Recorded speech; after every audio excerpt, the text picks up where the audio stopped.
Hello everyone, Jai Mahakal.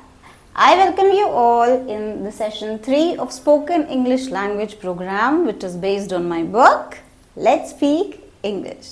तो आइए शुरू करते हैं। अभी तक हमने सेशन 3 में टेंसेस के बारे में देखा जिसमें हम कर रहे थे द सिंपल प्रेजेंट टेंस और the present indefinite tense, right.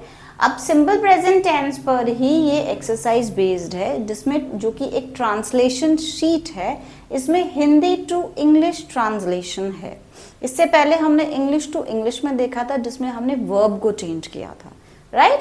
अब हम देखेंगे कि हिंदी टू इंग्लिश कैसे ट्रांसलेट होगा। तो सबसे पहला सेंटेंस आता है, कृपया अपना करियर बर्बाद न करें। अपना करियर बर्बाद न करें। तो कृपया, कृपया के लिए हम क्या बोल सकते हैं? एक तो हम प्लीज बोल सकते हैं, दूसरा हम काइंडली बोल सकते हैं। काइंडली ज्यादा सोफिस्टिकेटेड लगता है तो we can use that is kindly don't spoil your career. Do not का शॉर्ट फॉर्म है don't, fine. Kindly don't spoil your career. Spoil यानी बर्बाद करना, ठीक है। डू नॉट न करें, kindly don't spoil your career. Third sentence आता है, हम खाने का लुत्फ उठाते हैं, मतलब हम खाने को एंजॉय करते हैं, फाइन। तो इसके लिए हमने एक आई गेस वर्ड पढ़ा था दैट इज रेलिश। तो वी रेलिश द फूड, हम वी खाना दैट इज फूड, लुत्फ यानी रेलिश करना, उसको लुत्फ उठाते हैं, रेलिश करते हैं। We relish the food. या नॉर्मल सेंटेंस में we enjoy eating the food and we relish the food. कृपया मुझे अपना पेन दें। पेन मतलब हिंदी में अगर हम टिपिकल बोले तो दैट इज कलम, राइट। तो kindly lend me your pen, LEND, lend, lend me your pen. इसके लिए भी कृपया हमने यूज किया है तो हम प्लीज भी बोल सकते हैं, please lend me your pen, या फिर kindly lend me your pen. बंदर की आवाज सुनते ही बच्चे डर जाते हैं, ठीक है। बंदर, बंदर को क्या बोलते हैं? Monkey. It's not monkey, it's monkey, fine.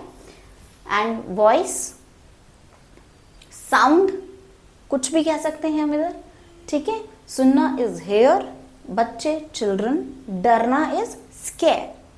तो यहाँ पे मंकी की आवाज को हम साउंड भी बोल सकते हैं। वैसे प्रॉपर जो वर्ड होगा वो इसके लिए होगा चैटर।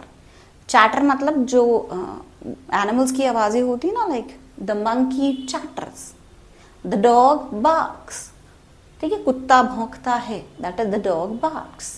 उसी तरीके से जो मंकी है वो चैटर कर सकता है, ठीक है। तो the children get scared when the monkey chatters. एक मंकी है इसीलिए चैटर्स आएगा, मंकीज होता तो यहाँ चैटर आता, फाइन। देन मैं तुमसे बहुत नाराज हूं, ये एक एक्सप्रेशन के फॉर्म में भी है। I am very annoyed with you. Annoyed मतलब गुस्सा करना। सिंपल वर्ड आता है हमारा क्या? एंग्री, जो हम सब जानते हैं, है ना। I am very angry with you. Angry के बदले हम एक और वर्ड अच्छा यूज करते हैं इसके लिए, that is annoyed. I am very annoyed with you. मैं गाना गाता हूं, ये तुम पहले भी देख चुके हैं, fine. This is I sing a song. आकाश में पंछी उड़ते हैं, आकाश इज स्काई, पंछी बर्ड्स, उड़ना इज फ्लाई। तो आकाश में पंछी उड़ते हैं, the birds fly in the sky. Birds है इसीलिए फ्लाई आएगा, एक बर्ड होता तो फ्लाइज होता, फाइन। तो आकाश में पंछी उड़ते हैं, the birds fly in the sky. क्या तुम सुबह पढ़ते हो? Do you study in the morning? ये क्वेश्चन है तो क्वेश्चन के फॉर्मेट में ही इसको बोला जाएगा। ये हमने देखा था, इसको हम क्वेश्चन मार्क भी बोलते हैं और क्या बोलते हैं? Mark of interrogation.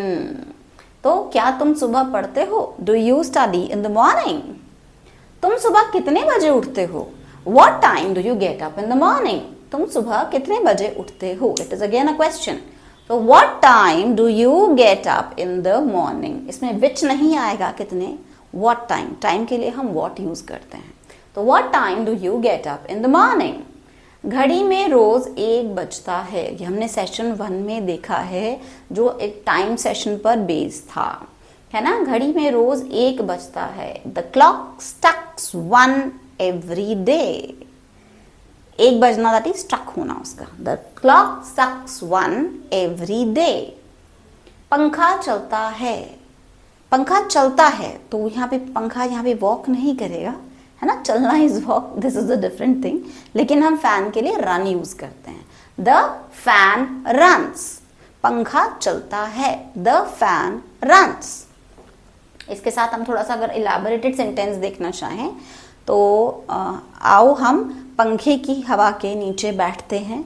तो let sit under the running fan. Let's sit under the running fan. चलता हुआ पंखा, दैट इज पंखा चलता है, द फैन रन्स।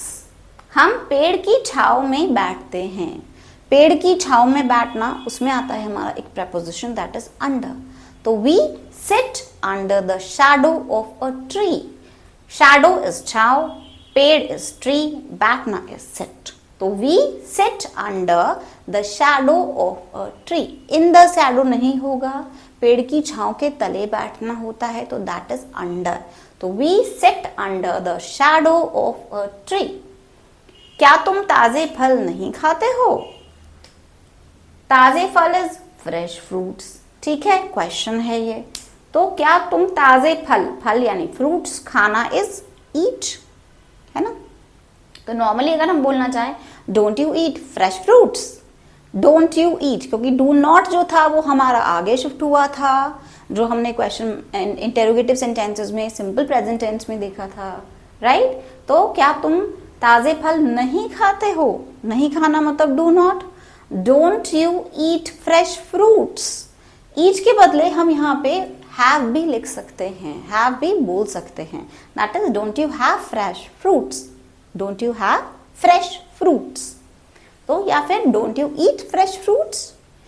और नॉर्मल सेंटेंस में भी हो सकता है क्या तुम्हें पसंद नहीं है, ये तो मैंने वर्ड टू वर्ड ट्रांसलेशन कर दिया, है ना। तो क्या तुम्हें ताजे फल खाना पसंद नहीं है, नॉर्मली बोलते हैं हम, तो उसके लिए हम कह सकते हैं कि don't you like eating fresh fruits. ये बहुत नॉर्मल सेंटेंस होता है हमारा, भाड़ में जाओ, जब हमें गुस्सा आता है तो हम बोलते हैं, राइट, भाड़ में जाओ। इसके लिए हम क्या बोलेंगे? Go to hell. Go to hell expression के साथ आना चाहिए वो। देन तुम अपने आप को क्या समझते हो? What do you think of yourself? तुम अपने आप को क्या समझते हो? What do you think of yourself? इसके अलावा हम एक और बोल सकते हैं, और ज्यादा गुस्सा आता है, What the hell do you think of yourself? ताकि जब हमारा जब गुस्सा चरम सीमा पर होता है ना, दैट जब हमारा क्रोध एक टॉप मोस्ट लेवल पे कह सकते हैं, या हमने जो वर्ड पढ़ा था जेनिथ पे कह सकते हैं, तो what the hell do you think of yourself? तो अपने आप को समझते क्या हो? तो एक्सप्रेशन आना चाहिए जब भी हम जो भी सेंटेंस बोलते हैं। यहाँ पर सब जगह क्या है? सिंपल सेंटेंसेस हैं। जहां पर हमारा क्वेश्चन था वहां हमने एक क्वेश्चन के फॉर्मेट में एक्सप्रेशन दिया, फाइन। तो these are the translation sentences which are based on simple present tense or present indefinite tense. I hope you all have understood this. अब हमारा नेक्स्ट जो है that is a vocabulary session. इस vocabulary में हम utensils के बारे में देखेंगे और स्पाइसेस के बारे में देखेंगे। एंड बिकॉज यूटेंसिल्स और स्पाइसेस हमारे अभी जो नेक्स्ट इंडिविजुअल स्पीच सेशन होगा उसमें काम आएंगे, तो वो आपको मेमोराइज करने हैं, क्योंकि आप अपना जो सेंटेंस फॉर्म करोगे तो उस सेंटेंस में आप यूटेंसिल्स का भी यूज करोगे, आप उसमें स्पाइसेस का भी यूज करोगे, लाइक मसाले। और यूटेंसिल्स क्या होते हैं? बर्तन, जो डेली यूज में हमारे बर्तन आते हैं, उन बर्तनों को हम बोलते क्या हैं इंग्लिश में? जो स्पाइसेस हम यूज करते हैं उन स्पाइसेस को हम क्या बोलते हैं? और उन्हीं पर बेस्ड हमारे सेंटेंसेस होते हैं जो हम फॉर्म करते हैं एक इंडिविजुअल स्पीच के दौरान। इंडिविजुअल स्पीच मतलब इंडिविजुअल, एक अकेला व्यक्ति, स्पीच मतलब बोलना। तो कोई भी पर्टिकुलर टॉपिक पे जब हम बोलते हैं तो वो इंडिविजुअल स्पीच सेशन कहलाता है, राइट?